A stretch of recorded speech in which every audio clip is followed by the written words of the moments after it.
Hi everyone, it's Anna Marie Hedman here from the H2 Life Certified Health Coach, and I have a special helper today in the kitchen with me. Can you say hello? Hi, he's a little shy, but he's really good in the kitchen. This boy has some knife skills for sure. So what we're gonna do today is make a really simple, clean recipe for peanut butter granola bars. And I know if you are a mom out there, you've been to the grocery store, and when you walk past this aisle, I know you have these little guys that are like, Mom, can you buy bars? Mom, can you buy bars? Mom, do you want to buy a bar? So I thought, why not save some money and have a really clean, healthy recipe as well, okay? So I'm just going to show you what the ingredients are, and then I will post a picture once it's done, because then together we're going to make it, right? Sound good? Okay, so you're going to need half of a cup of peanut butter, okay?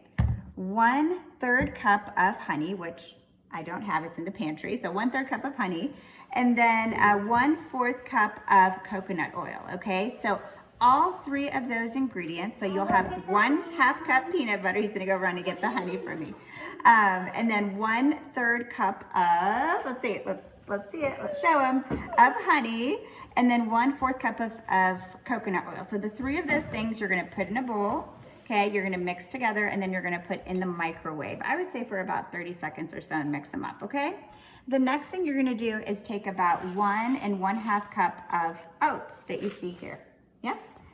Then a nut of your choice. So in this case, the original recipe from Maybell's Easy Recipes calls for pecans, but we don't have pecans.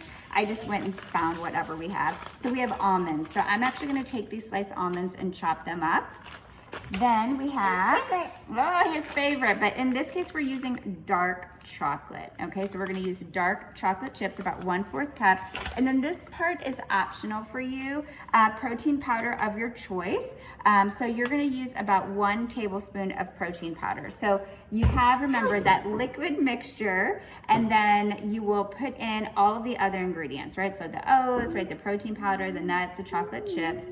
Then you will have your cookie sheet. You can use parchment paper or you can use aluminum foil. You put all of the mix here, right? Spread it out, use a little spatula, and then you put it in the freezer for about 10 to 15 minutes and let it freeze. You get it out, then you get your knife and you cut it into bars, okay? So super easy, right? You store it in the fridge when it's done. So stay tuned. He's pretty excited. Stay tuned to see what they look like. All right, can you tell everybody bye? Bye. Bye.